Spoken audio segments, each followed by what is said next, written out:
1945. A United States Army forward base somewhere in liberated Europe.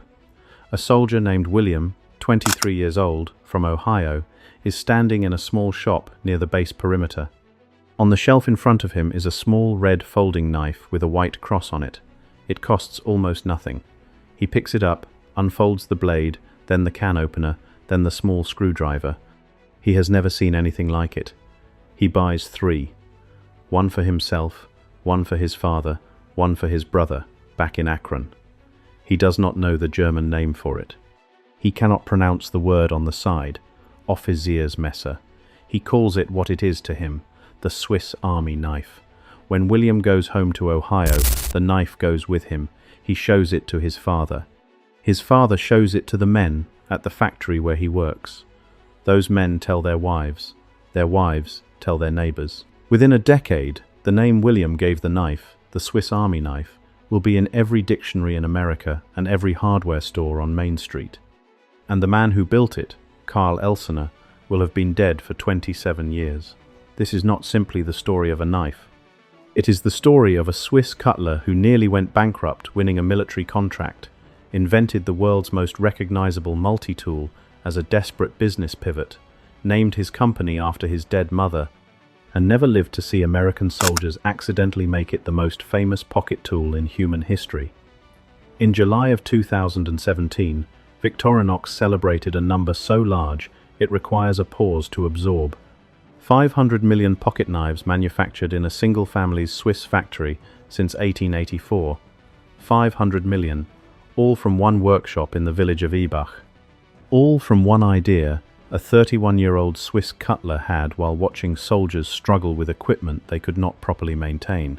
This is the story of Karl Elsener, pronounced Karl Elsener, the son of a Swiss hatmaker, who opened a knife workshop with his mother's support, nearly lost everything to a German price war, invented a knife the Swiss Army never ordered, and accidentally created the most globally recognized tool in history.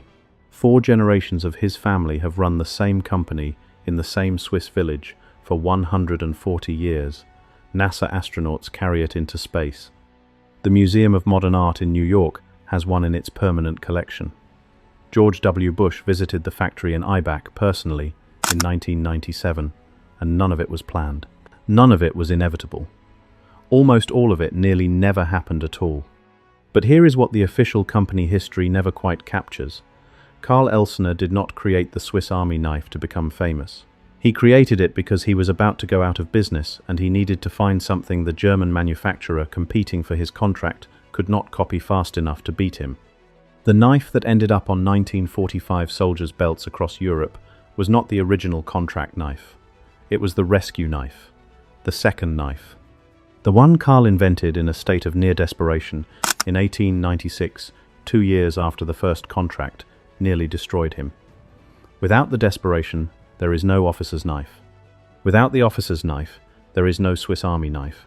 Without the Swiss Army knife, there is no Victorinox. The entire 140-year empire traces back to one man running out of options and refusing to quit. Karl Elsener was born on October 9th, 1860, in the canton of Schwyz, in the heart of central Switzerland, the oldest of 4 children.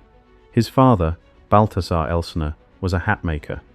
His mother, Victoria Elsener, born Ott, was by all accounts the force behind Karl's ambitions, the woman who believed in what her son could build before he had built anything at all. The Switzerland of Karl's childhood was not the prosperous alpine nation tourists would recognize today. In the 1860s and 1870s, Switzerland was one of the poorer nations of Europe. Many Swiss families sent their sons abroad to find work in France and Germany, where manufacturing was more developed and wages were higher. Karl himself completed his knife-making apprenticeship in Zug and then spent years as a journeyman craftsman, moving through the knife-making centers of France and Germany, learning everything he could about how the best cutlery in Europe was made. When Karl returned to Switzerland in 1884, he was 23 years old, and he carried everything he had learnt in those foreign workshops back to the village of Ibach. His mother Victoria actively supported him in setting up his first workshop, a small factory that manufactured knives and surgical instruments, powered by a water wheel on the river Todelbach. He employed roughly 30 people. The workshop made good knives, but it was a small operation in a small village, and Karl needed something larger to build toward. In 1891, the larger thing arrived, and it nearly killed him. The Swiss army had decided to equip every soldier with a folding knife compact enough to carry on the body and capable of opening canned food and maintaining the Schmidt-Rubin rifle, the service rifle of the era, which required a specific screwdriver for disassembly. The initial contract for 15,000 knives had been given to a German manufacturer named Wester & Company from Solingen, because no Swiss company had production capacity large enough to fill the order. Karl Elsener read the contract announcement and felt something that he could not set aside. The Swiss army should be carrying Swiss knives, not German ones. He established the Association of Swiss Master Cutlers, gathered other small Swiss workshops under one organizational umbrella, and won the production contract away from the German manufacturer. By the end of 1891, Karl had delivered his first major supply of soldiers' knives to the Swiss army. He should have been celebrating. He was not. The opportunity was this: the Swiss army contract represented guaranteed volume that could sustain and grow a knife workshop beyond what civilian retail sales could support. The insight was this: Karl understood that Swiss national pride would favor a Swiss manufacturer over a German one if a Swiss manufacturer could compete on quality and delivery. The execution.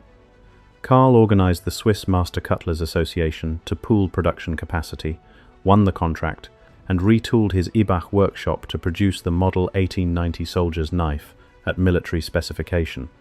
The result: Karl won the contract, delivered the knives, and established Victorinox as an official supplier to the Swiss army.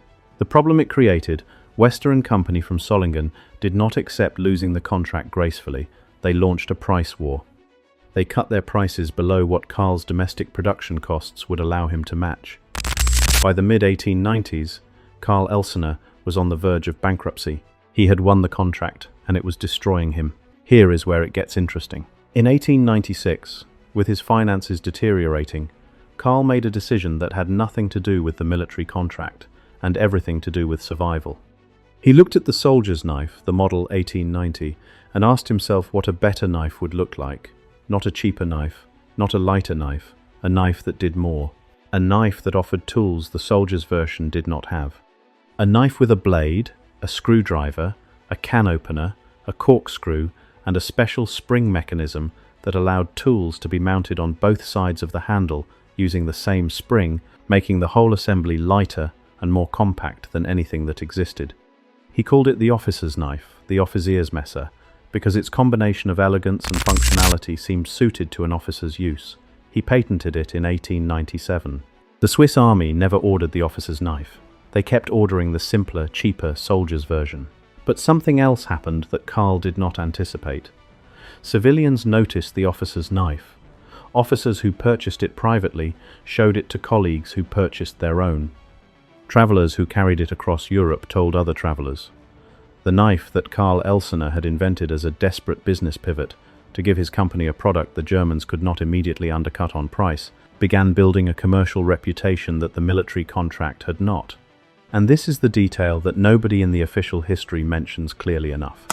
By 1897, Karl Elsener had stabilized his company not because the Swiss army gave him more business, but because the officer's knife had opened an entirely separate market. The civilian market for a high-quality multifunction folding tool, a market that did not yet know it existed. That needed his invention to discover what it was missing. Karl Elsener served on the Cantonal Council of Schwyz from 1912 to 1918. He was a conservative politician, a civic leader, a man who understood his responsibilities to the community around him as well as to his workshop. On December the 26th, 1918, Karl Elsener died. He was 58 years old. He had lived just long enough to see his company reach approximately 100 employees and national recognition inside Switzerland. He died before stainless steel changed his knife forever. He died before American soldiers gave it a name the whole world would use. He died, as far as history is concerned, too soon. In 1909, the year Karl's mother Victoria died, Karl had named his company Victoria in her honor, and registered the white cross and shield emblem that would become one of the most recognized logos on Earth. In 1921, Karl's son combined the word Victoria with the French word for stainless steel, inoxidable, and created the name that has defined the company ever since, Victorinox. Karl Elsener II introduced full automation into the workshop in 1931, commissioning Braun Boveri to set up the world's first all-electric hardening plant in Aibach. The quality standard Karl had set by hand in 1884 was now being maintained by machine with greater consistency than hand production had ever achieved. Then came World War II, and with it, the moment that changed everything. American soldiers stationed in Europe during and after the war encountered the Victorinox knife in local shops and at military supply points. The Swiss, neutral throughout the war, continued producing and selling the knife commercially throughout the conflict. American GIs who found it were immediately impressed by its quality and its versatility. They bought them by the thousands, packing them into kit bags alongside everything else they were taking home. And when they tried to tell people back in America what they had found, they could not pronounce the German name, Offiziersmesser. It was impossible. So they called it what made sense to them, the Swiss Army knife. That name, given by American soldiers who could not read German, spread through every English-speaking country in the world within a decade, and eventually back into official Swiss usage. The American market that followed was extraordinary. By the 1950s, the United States Army was ordering Victorinox knives for sale in its post-exchange stores across American bases worldwide. Former President Lyndon Johnson, who served from 1963 to 1969, gave away more than 4,000 Victorinox knives, embossed with his personal signature, turning a Swiss pocket knife into a presidential calling card and introducing it to thousands of American dignitaries, politicians, and foreign leaders. In 1978, NASA ordered its first 50 astronaut knives, officially designating the Swiss Army knife as standard equipment for American space missions. Canadian astronaut Chris Hadfield later wrote that he would never leave the planet without one, after using his to open a stuck hatch on the Mir space station when every other tool had failed. In 1960, the Soviet Union shot down a United States U-2 spy plane over Russian airspace. Among the items displayed to the world press from the wreckage, a small red folding knife with a white cross. The Soviets announced it was CIA spy equipment. It was a Victorinox Swiss Army knife. The global press coverage was not what the Soviets intended. It made the knife internationally famous as the tool of choice for secret agents, heroes, and spies. Sales accelerated. In the 1980s, a television series called MacGyver premiered in America, featuring a hero who solved seemingly impossible problems using minimal equipment, most often a Swiss Army knife. The show ran for 7 seasons. It is estimated to have been seen by hundreds of millions of people worldwide. The Swiss Army knife became synonymous with resourcefulness, preparation, and practical intelligence. Advertisers across every industry adopted the phrase as a metaphor. The Swiss Army knife of helicopters, the Swiss Army knife of business software, the Swiss Army knife of kitchen appliances. Karl Elsener had invented an officer's folding knife in a Swiss village in 1896. By the 1980s, his invention had become a universal metaphor for versatility itself. But that is not the crazy part. Through all of this, through the American GIs and the presidential gifts and the NASA missions and the MacGyver television series, the factory stayed in Aibach. The family stayed in charge. The same village where Karl Elsener had set up his water wheel workshop in 1884 was still producing knives 140 years later. While other manufacturers relocated production to low-wage countries in Asia, Victorinox stayed in Switzerland, with more than half of its 2,100 employees still working in Aibach.